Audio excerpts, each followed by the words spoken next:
Terima kasih Anda kembali menyaksikan Sapa Sumbaksel, saudara, dan masih bersama saya Bapak Muhammad Wahyu Yulianto, Kepala BPS Provinsi Sumsel, dan Pak Hardianto, Pranata Komputer Ahli Media BPS Provinsi Sumsel.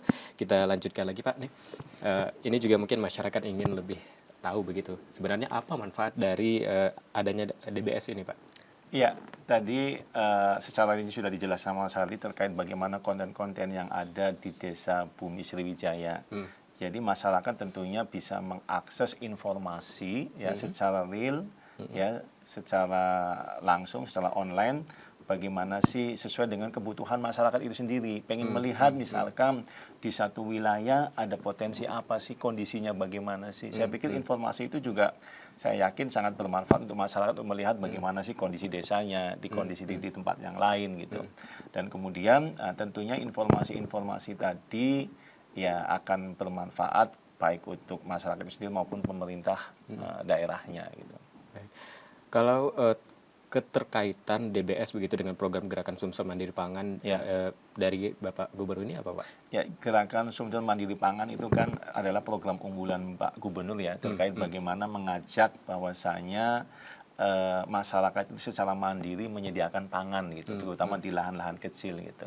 Saya pikir harapannya bahwasanya masyarakat itu bukan hanya sekedar konsumsi tapi juga bisa memproduksi gitu. Betul. Nah, melalui DBS ini juga bisa kita lihat bahwa potensi-potensi apa misalkan di satu desa ini mereka itu penghasil misalkan padi, di desa ini penghasil misalkan hortikultura, jagung dan sebagainya, sayur-sayuran, kemudian di tempat lain misalkan potensinya ya peternakan, misalkan telur dan sebagainya.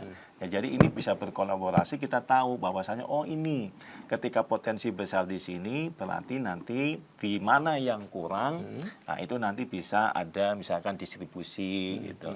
Dan harapannya Gerakan Sumsel Mandiri Pangan juga impact-nya nanti terkait bagaimana pengendalian harga untuk mengendalikan inflasi. Dengan adanya informasi ini saya pikir informasi yang komprehensif, yang luas, jadi kita tahu potensi di sini, ketersediaannya, kemudian bahkan secara ekonomi mungkin kita bisa lihat nanti harganya bagaimana. Jadi harapannya bisa terkendali. Betul, betul. Ke Pak Hardi begitu Pak, ini mungkin harapan begitu Pak ya, adanya aplikasi DBS ini Pak. Ya, harapan kami bahwa aplikasi DBS ini bisa menjadi acuan bagi pemerintah daerah, terutama desa kelurahan, dalam mengambil kebijakan-kebijakan terutama yang dikaitkan dengan masyarakat. Kemudian kami juga berharap dukungan dari pemerintah daerah terkait dengan tadi operator dari desa kelurahan bisa segera terbentuk dan datanya juga bisa segera dilakukan updating sesuai dengan kondisi sekarang. Baik. Terakhir Pak, ke Pak Wahyu, ini sebentar lagi kan ada sensus pertanian 2023 begitu. Nah, Ya, betul. apa harapan besar dari Bapak sendiri terkait dengan pelaksanaan dan ini himbauan kepada masyarakatnya seperti apa? Silakan Pak. Ya, ini juga perlu saya sampaikan, harapannya nanti di platform Desa Bumi Sriwijaya juga ada informasi terkait dengan hasil-hasil sensus pertanian 2023. Jadi sensus pertanian 2023 merupakan kegiatan besar BPS yang berupa sensus bagaimana ingin mendapatkan informasi terkait dengan pelaku-pelaku usaha pertanian di sektor pertanian, baik itu sifatnya perorangan, kemudian maupun juga perusahaan gitu. Nah, kita lihat nanti harapannya ya mudah-mudahan Bapak Ibu sekalian, karena kita ingin melihat potensi pertanian di Sumatera Selatan, di kabupaten kotanya, harapannya sekali lagi program ini mendapat dukungan dari masyarakat karena memang program ini berlangsung secara nasional, bahkan Pak Presiden juga sudah mendukung, Pak Gubernur juga sudah melakukan launching terkait dengan pelaksanaan sensus pertanian ini. Harapannya sekali lagi masyarakat, dan sementara ini kami sedang melatih petugasnya nih. Mungkin pelaksanaan sensus pertanian nanti akan berjalan di tanggal 1 Juni sampai 31 Juli.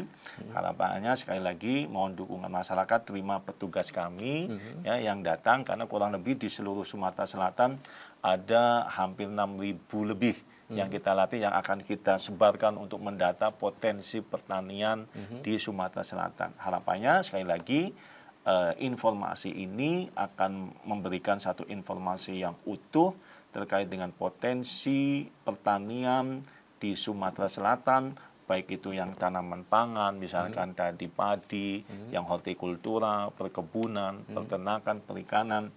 Sehingga harapannya ketika kita mendapatkan informasi yang lengkap terkait potensi pertanian, pemerintah melakukan satu kebijakan yang tepat gitu. Yang tentunya dengan kebijakan yang tepat di sektor pertanian akan ya kembali ke masyarakat gitu.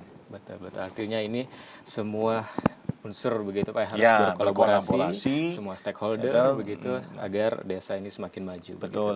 Tadi kan seperti yang disampaikan Mas Hardi tadi, dari platform ini sebenarnya kan sebelum melakukan satu perencanaan pembangunan ada yang namanya musrembang desa, ada musrembang di tingkat kabupaten, provinsi, nasional gitu. Sehingga sebenarnya di platform ini salah satunya informasi untuk dibawa ya minimal setidaknya bukan oleh masyarakat tapi untuk internal di pemerintah desa. Ketika ingin melihat, jadi nanti ketika kita melakukan diskusi musyawarah terkait dengan bagaimana pembangunan desa, kita tahu apa yang harus kita lakukan itu. Kita di potensi ekonomi ini, ekonominya, potensi sosialnya, kemudian potensi dari pertaniannya. Gitu. Mungkin itu. Betul, baik. Terima kasih Pak Muhammad Wahyu Yulianto, Kepala BPS Provinsi Sumsel, dan juga Pak Hardianto, Pranata Komputer Ahli Madya BPS Provinsi Sumsel. Terima kasih sudah menyempatkan hadir dan semoga program DBS ini semakin berkembang dan juga masyarakat bisa mengakses secara luas begitu. Terima kasih. Dan saudara, saya akhiri Sapa Sumbaksel hari ini. Tetap saksikan Sapa Sumbaksel setiap Selasa dan Kamis pukul 6.30 hingga 7 pagi. Dan bagi Anda yang ingin berbagi informasi, kritik ataupun saran, dapat mengakses media sosial kami di @kompas.tv Palembang. Dan akhirnya saya Rubian Sebamit, selamat beraktivitas dan tetap patuhi protokol kesehatan. Dan tetap saksikan Kompas TV, independen, terpercaya. Sampai jumpa.